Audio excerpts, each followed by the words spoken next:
جب سے یہ ملک بنا ہے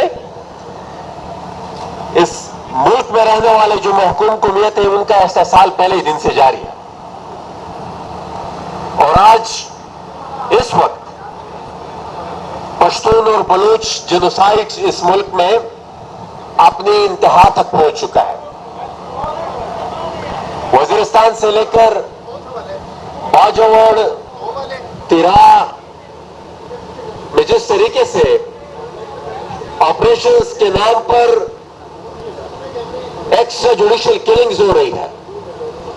جس طریقے سے لوگوں کو ماروا عدالت قتل کیا جا رہا ہے، شاید یہ اتنا بروٹلی پاکستان کی تاریخ میں پہلے کبھی نہیں ہوا تھا۔ نام اس کا دہشت گردی کے خلاف آپریشن ہوتا ہے، لیکن اس میں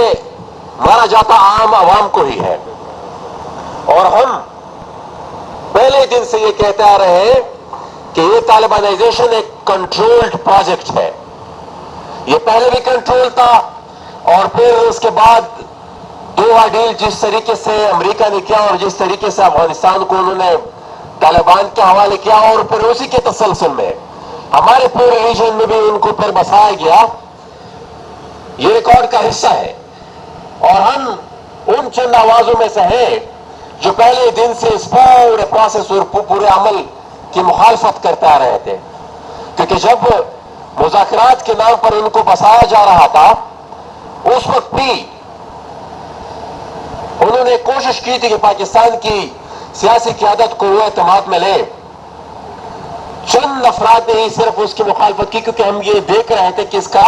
نتیجہ کیا ہوگا۔ تو یہ ایک بین الاقوامی اسٹریٹجک منصوبوں کے تحت یہ سب کچھ ہو رہا ہے، اور ہمارے ریجن کو ایک دفعہ پھر اس جنگ کا وہ ایندھن بنا رہے ہیں۔ امریکہ کے اس ریجن میں کیا اسٹریٹجک انٹرسٹ ہے،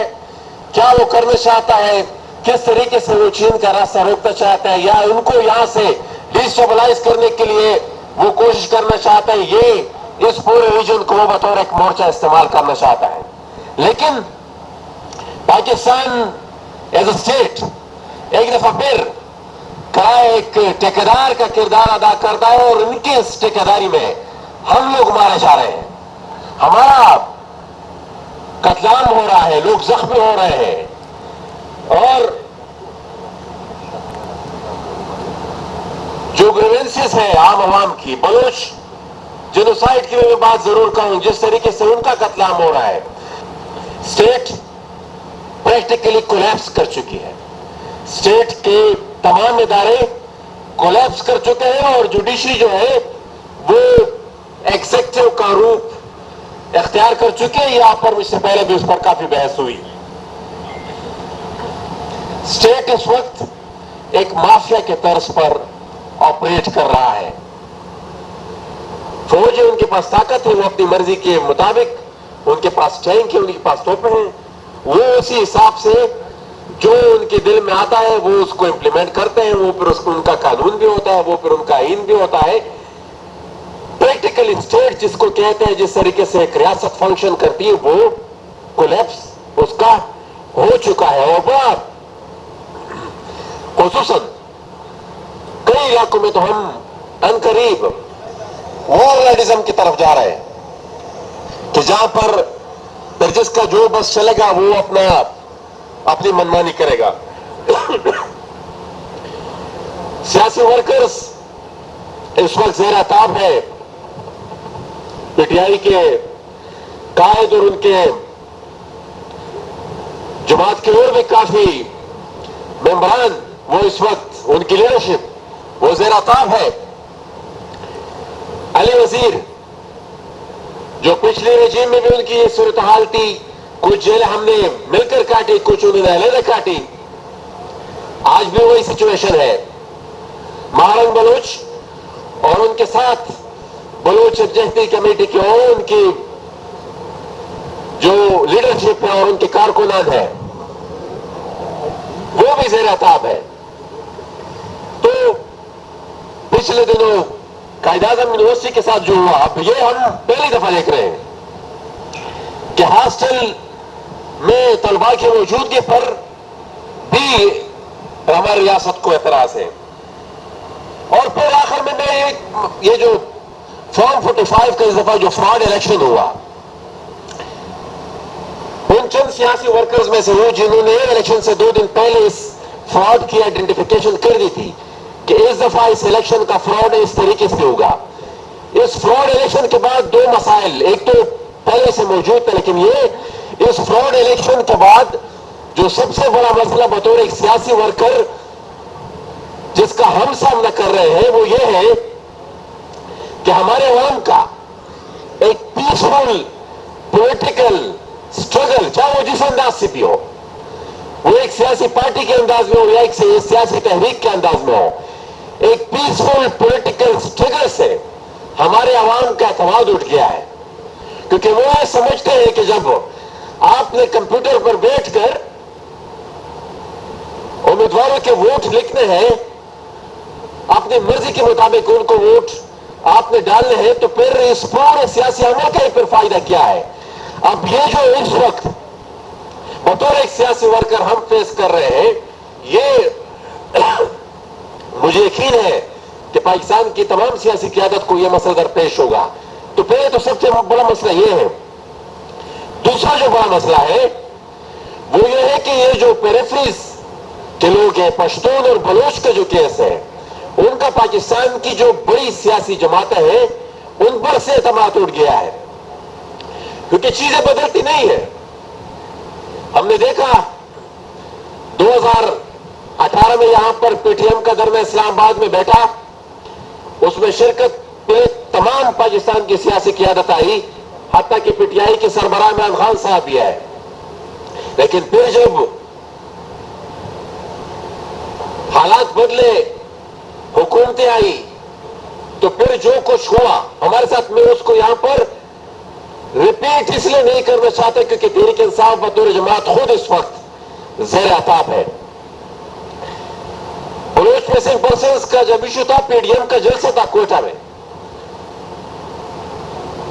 مسلم لیگ نون کی جو سینئر وائس پریزیڈنٹ اور آپ پنجاب کی چیف منسٹر ہے، انہوں نے سٹیج پہ بلا کے جلسے میں ان لوگوں کو گلے لگایا اور ان کے سروں پر ہاتھ رکھا کہ ہاں آپ کا مسئلہ جنون مسئلہ ہے، یہ آپ لوگوں کے ساتھ ظلم ہو رہا ہے. لیکن پھر جب حالات بدلتے ہیں پھر وہی چیز ریپیٹ ہوتی ہے، یہ سارے مسئلے پھر وہ سب لوگ بھول جاتے ہیں، بلکہ اس تمام جبر کو پھر فیسیلیٹیٹ کیا جاتا ہے اپنے ایگزیکٹو کے ذریعے. آج بھی اگر ہم یہ بات کہیں، ہمارے پختونخوا میں جو حالات ہیں، action in aid of civil power وہاں پر امپلیمنٹڈ ہے، وہ جس نے بھی امپلیمنٹ کیا تھا. لیکن اس وقت تحریک انصاف کی وہاں پر حکومت ہے، وہ چاہے تو یہ جتنے بھی جو اسٹریٹجک گیم یہ ہمارے جرنیل وہاں پر کھیل رہے ہیں ان کو ختم کر سکتے ہیں، لیکن انہوں نے کندھا دیا ہوا ہے اپنا. اب یہ جو ہمارے پریفرنس کے لوگ ہیں، یہ پھر کس طریقے سے کیوں کر پھر یہ اعتماد کریں کہ کل آج جو خیبر پختونخوا میں جو مجبوریاں ہیں، کل کو وفاقی یا پاکستان کے لیول پر اگر کوئی تبدیلی ہوئی تو کل بھی یہی مجبوری پھر نہیں ہوگی. تو یہ اعتماد بحال کرنے کے لیے میرے خیال میں کچھ اعلامیوں سے آگے کچھ پریکٹیکل سٹیپس بھی لینے ہوں گے. وہاں پر اگر چیف منسٹر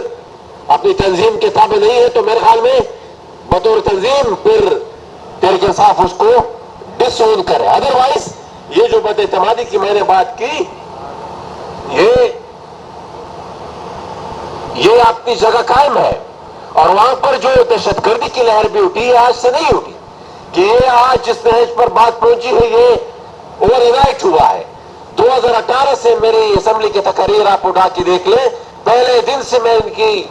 نشاندہی کرا رہا تھا کہ یہ وہاں پر ری گروپ ہو رہے ہیں، دوبارہ سر اٹھا رہے ہیں. تو حکومتیں کافی بدلی، سیاسی جماعتیں کافی بدلی اس دوران، لیکن ہمارے حالات اس میں چینج نہیں ہوئے. ایک نئے عمرانی معاہدے کی ضرورت ہے.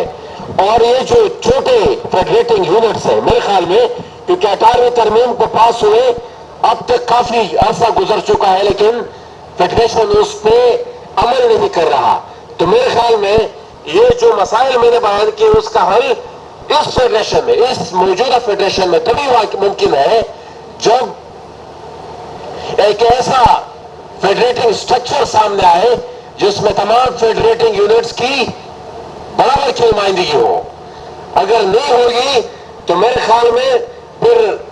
یہ ملک اسی طریقے سے چلتا رہے گا بزور بازو بزور طاقت. ان تمام فیڈریٹنگ یونٹس کو تو وہ اپنے پاس پتہ نہیں کب تک رکھ پائیں گے، لیکن ایک حقیقی فیڈریشن کے طور پر یہ ملک آگے نہیں جا سکتا، کیونکہ بلوچستان کو جب 14 سیٹیں آپ نے دی ہیں تو ان 14 سیٹوں کے لیے پاکستان کی کوئی بھی سیاسی قیادت پاکستان کے جرنیلے کے ساتھ کوئی بھی کنفرنٹیشن مول لینے کو کبھی بھی تیار نہیں ہوگی. تو اس میں ایک بنیادی ڈھانچے میں تبدیلی لانی ہوگی.